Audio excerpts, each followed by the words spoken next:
Mixing with Mike, plugin of the week is the Kazrog True Iron plugin.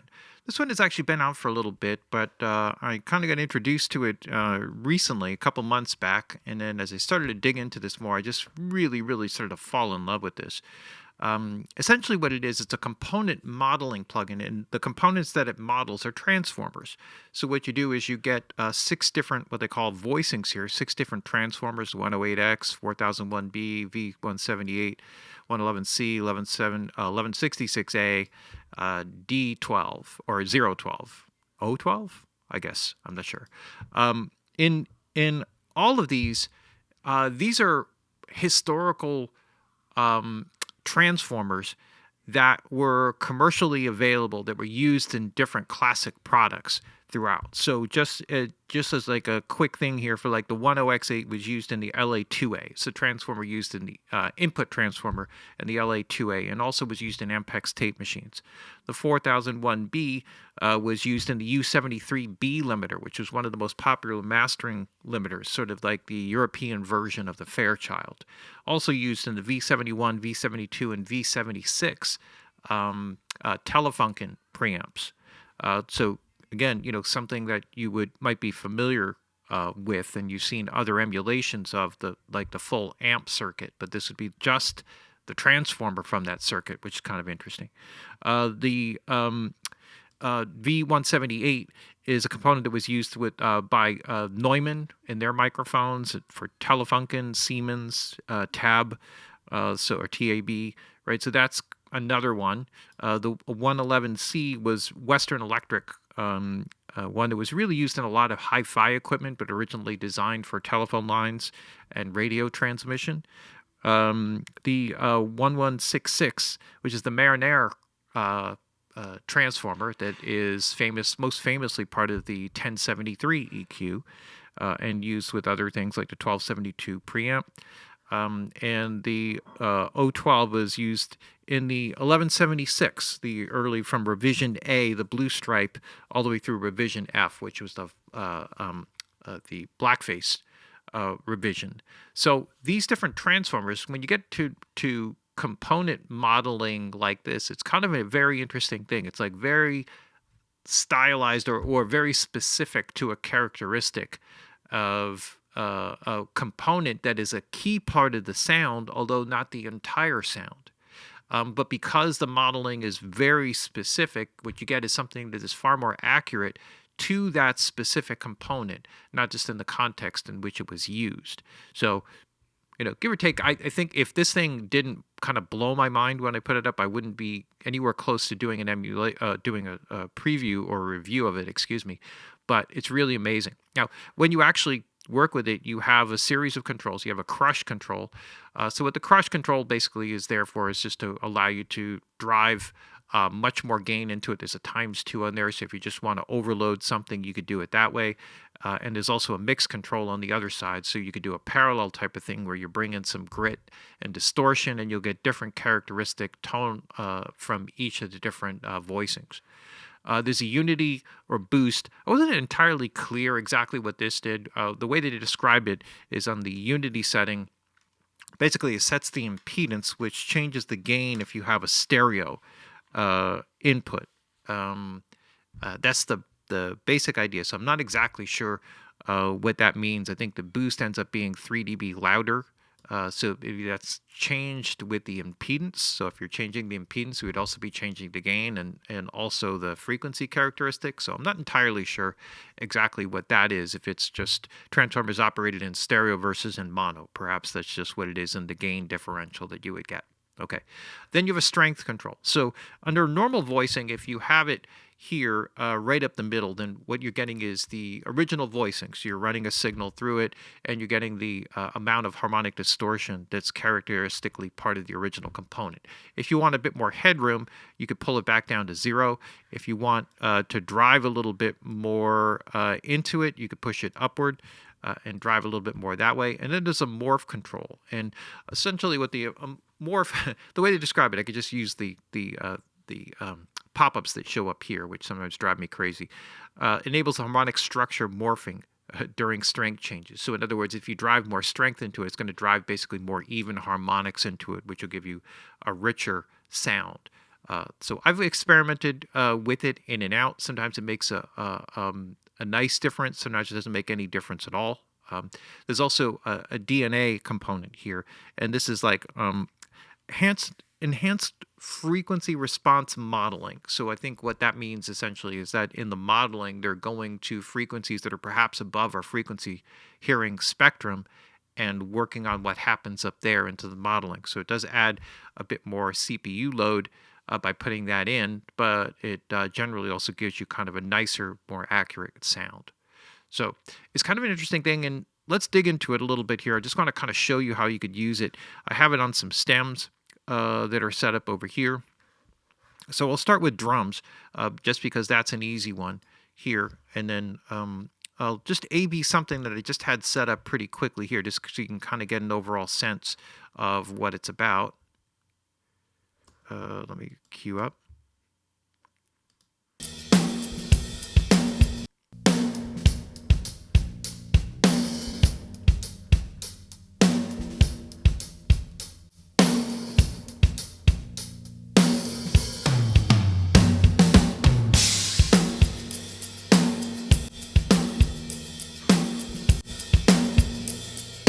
So this is driving some strength in here. So just so you can kind of hear like the grit that it adds in. I ended up with the 1166A, which is, if off the top of my head, I think that's the Marinair transformer, right, for the 1073. So let's cycle through them just so you got a sense of the character from each.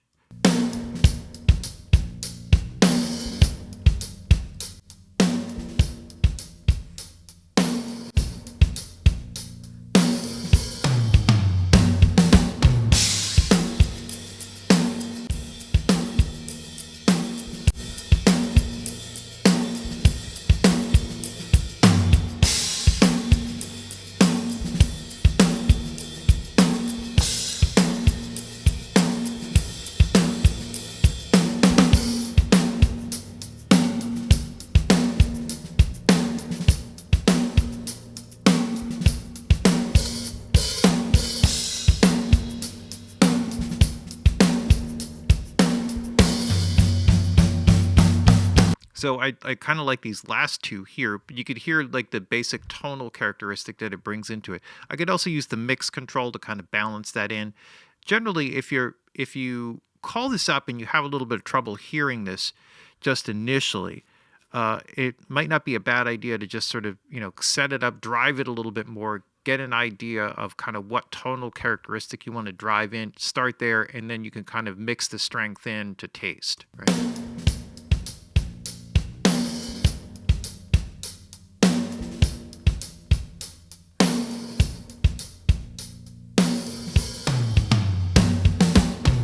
Right, you could hear like the depth that it kind of brings in. There's also a little bit of gain, so there's an output gain that shows up over here that helps you to make up for that.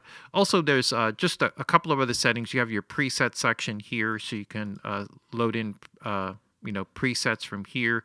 You could toggle through them. There's got a whole A/B, copy A/B thing. You can put a different color on the output, right? So with a little paintbrush here. There's also something here which is kind of cool, what they call the Geek Tweak section. So if you operate this in zero latency, these are kind of like offline bouncing kind of settings. So if you're bouncing online, or offline, it won't matter. If you're bouncing online, then you could set up zero latency and linear phase. So this will just give you a more accurate, and again, take up more processing cycles. There's also a DC filter. If you put that in, it may also affect some sub-frequencies, filter out some sub-frequencies. So be conscious of that if you decide that you want to put that in and A/B it. With some of these settings, as you put them in, you actually have to close the session down and open it back up, especially with the linear phase. It has to open up in that certain mode. But if you open it up, put one on there, and then you just sort of copy-paste that, option, click and drag to another track, it will preserve those basic settings and setup. And then there's the offline bounce settings, the similar type of thing. So when you do this, you could set it so that it's linear phase and you get the the highest quality. So there's online for monitoring, and then uh, offline bouncing for there.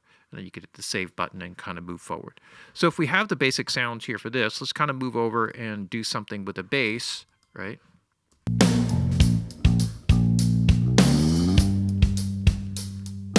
So for this, I could use the crush. So let's use the crush setting to just drive a little grit into this.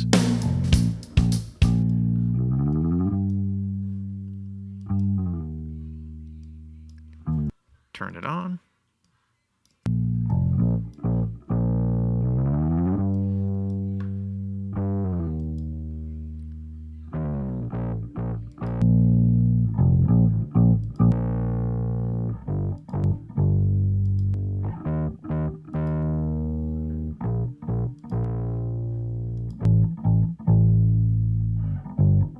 It doesn't seem to be doing very little, if anything.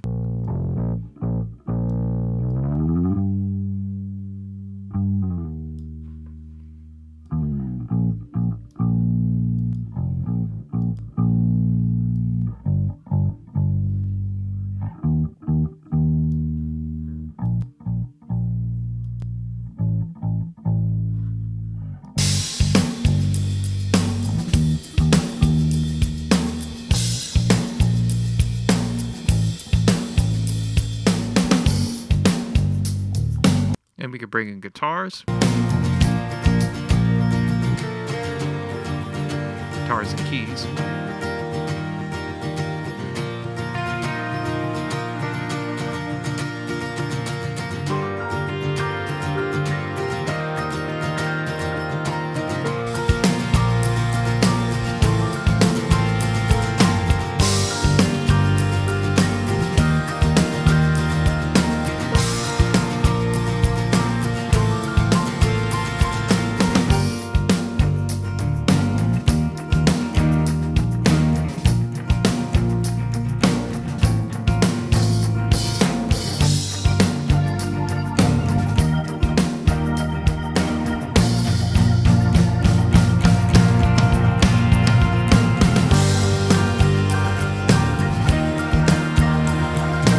Probably getting a little happy here with some of the overdrive settings. You get a basic get a basic idea for what it is, especially with the bass here. Might be more inclined to kind of back off on that a little bit, or maybe work to the mix setting here.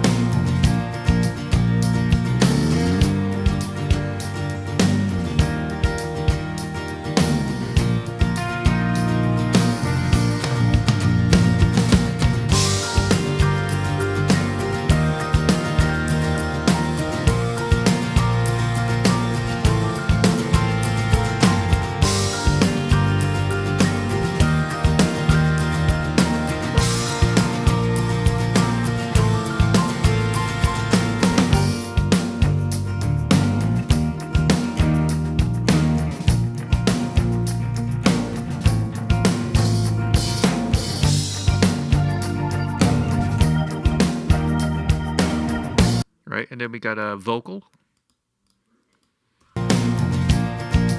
And in the shelter of your arms, you'll always find me there. I cast my cares, I find you there. In the river, and I cast my cares, I find you there. In the river, oh, in the shadow of the cross, where my strength comes from. Oh, now I'm free indeed. I'm living in freedom. Oh, I cast my cares, I find you there. In the river, and I cast my cares, I find you there. In the river, and I cast my cares, I find you there. It also works great as like a mastering kind of thing. So even like here on the mix bus here, I just generally kind of keep everything at like a kind of normal, not overdriven, not super overdone kind of setting, just like a real simple tonal coloration. I'll take the vocal out because sometimes it makes it a little easier to hear, but check this out.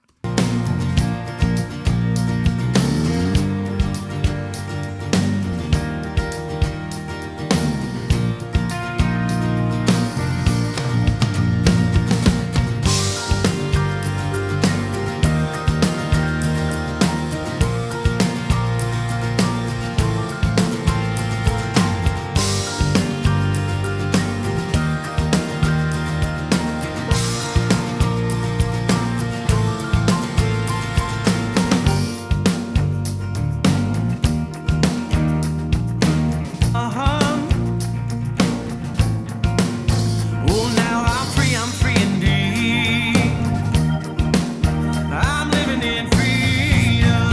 Oh. So there's a lot to work with. And it's designed in such a way that you can use it on individual tracks. You can overdrive just particular things like just the bass or a guitar or something along those lines. There are presets that kind of line up with different, types of things for, glue, synths, desibilants, et cetera, et cetera.